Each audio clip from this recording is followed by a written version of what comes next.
Okay, so this is more functions degree at all but 1 point. To talk about one very specific type of problem that people sometimes have troubles with. So they're going to ask you to find the limit as delta x approaches 0 of f of x plus delta x minus f of x over delta x. Delta being one of the Greek letters is the little, it's a triangle, is what the delta x is. It starts looking kind of like a D because my handwriting gets sad. But it's a triangle because it's one of the Greek letters. So these are the instructions, not the actual problem. So what will happen is they'll give you an f of x function.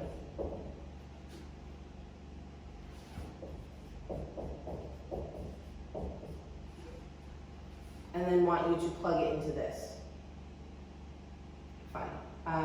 People sometimes have a lot of trouble figuring out what that means. So, first thing you need to do is you need to do f of x plus delta x. So people sometimes, like I said, have trouble figuring out what that means. If I had asked you to figure out what f of 4 was, related to this, but not the same thing. You know how to do that. You know that if you were using this as your f of x function, the x's become 4s. That's not hard, okay? But I don't want f of 4. I want f of x plus delta x. So what that means is within this function, the x's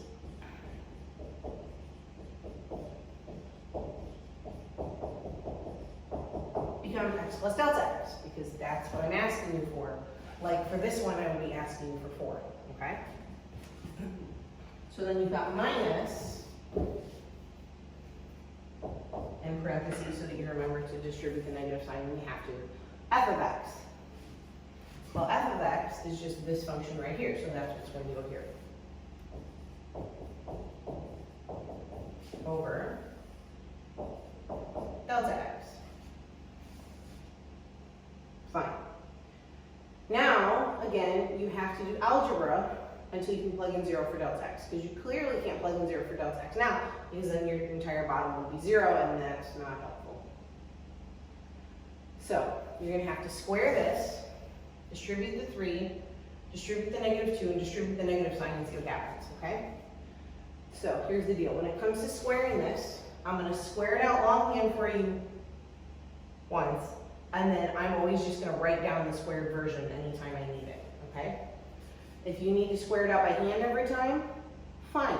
If you know what it is off the top of your head, super. If you don't, again, you can square it by hand. It's no big deal. So we're going to write it out.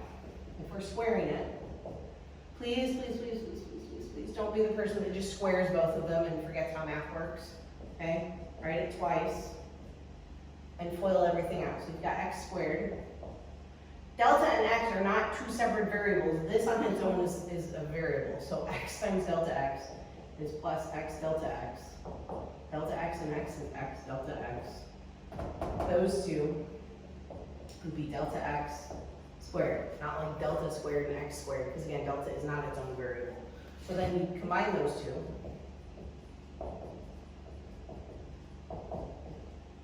And then that would be the squared version, okay? That should go in here.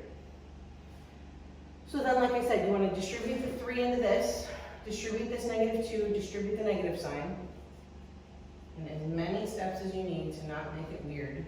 So then you've got 3x squared plus 6x delta x plus 3 delta x squared minus 2x minus 2 delta x minus 3x squared plus 2x, because we're distributing the negative sign all over delta x.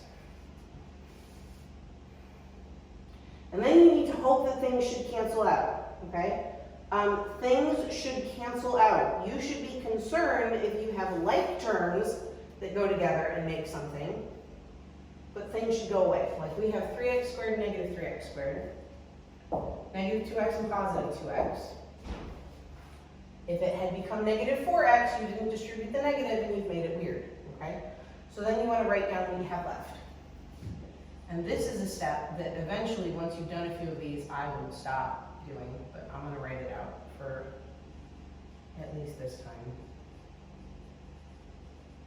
But I might cheat and do some erasing so I don't have to keep writing because I'm gonna run out of space. Okay. What you want to notice now is that each of these terms that are on the top have a delta x left over. That one has 2, but they'll have at least 1. So you would want to factor that out as your greatest common factor, which I'm just going to do now. What that then will allow you to do is get rid of this delta x, which was what was causing us the problem in the first place. So now you've got the limit as delta x approaches 0 of 6x plus 3 delta x minus 2. Well, I can plug in delta x means 0 for that, because if delta x is 0, that means this whole term is 0, and I'm left with 6x minus 2, and then that's my answer. Okay? Again, I wrote the limit as delta x approaches 0 the whole time until I plugged it in. Didn't randomly throw equal signs in there. Never, ever, ever, ever, ever can you write the limit as delta x approaches 0 equals 6x minus 2, because this makes no mathematical sense. Okay? This equals 2, the whole thing. The whole original problem equals, or this all equals 6x minus 2. And the original thing all equals that, but this on its own equals nothing. Okay? So we're going to do 2 more of these, and then that'll be it.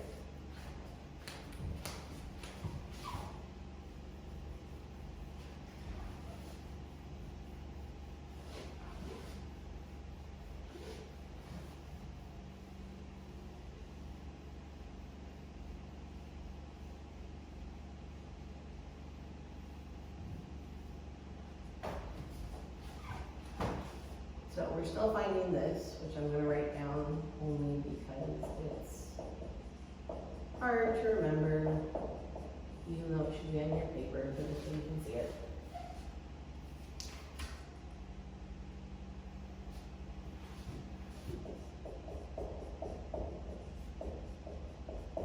Okay. So first thing you need to do is you need to plug f of x into the function. So f of x plus delta x means that where you have the x, you plug in x plus delta x, but nothing else changes. So here's the f of x plus delta x part, and we've got minus the f of x part in parentheses over delta x. Okay, so this is super, super important when it comes to writing in conjugates, because when you have square roots, you gotta put conjugates into the problem. Conjugates work when you have 2 terms. Right now we have 4 terms, but the 4, because of this, the minus 4 is 0. You need to get rid of it now. Don't leave it in and try and mess with it and hope for the best. Get rid of it right off the bat, or everything will get lots worse. So really now what I have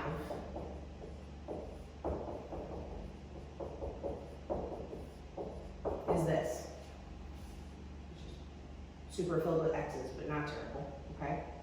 So it's a square root problem, so just like you would if they were numbers and x's, instead of x's and delta x's, is you want to put the conjugate in. Okay. On the top and the bottom. And then only multiply at the top, don't multiply at the bottom, it makes things worse.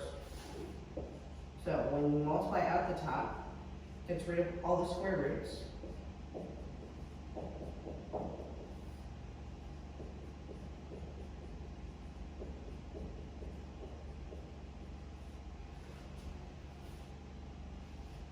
X minus x is nothing. The delta x's will cross out. See, it starts not looking so much like a triangle.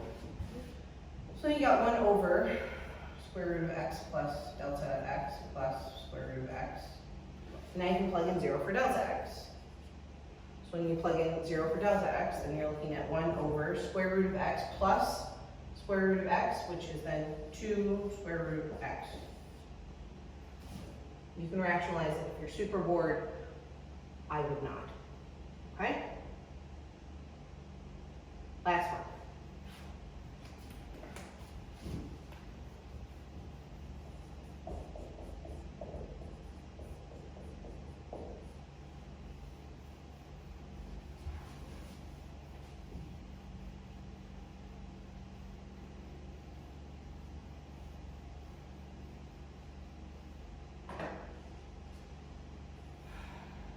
Okay, so step one, you need to run 3 over x plus 5 through your formula that they've given you. So you've got 3 over, instead of x, you have x plus delta x.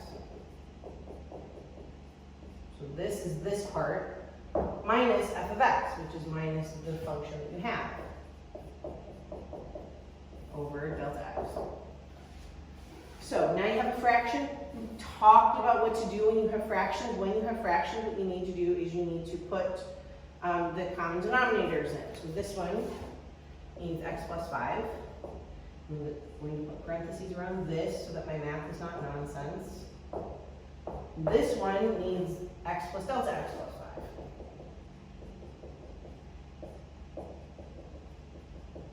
5. And you look, you say, it looks fine. It doesn't, because this doesn't have parentheses around it. It needs to have parentheses so that your math is not crazy. And then you need to multiply the top part out, not the bottom part. That makes things worse, just the top part. So you're going to distribute the 3 and then keep track of your negative and distribute a negative 3 to that back half.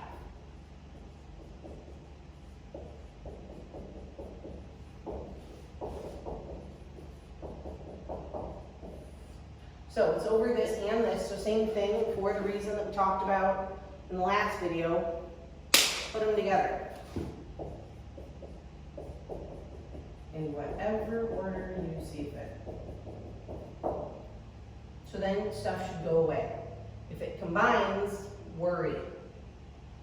3x and negative 3x is nothing, 15 and negative 15 is nothing, so then you have negative 3 delta x over all this nonsense, so you can get rid of the delta x, which was your problem spot. And then you've got negative 3 over x plus 5 and x plus delta x plus 5. And now you can plug in 0 for delta x, which means you stop writing this part down once you've started doing that, okay? But it should be there the entire rest of the time. So if this is 0, then you've got this one times this one, and they happen to be the same thing, so then it's just x plus 5 squared. And that would be your answer.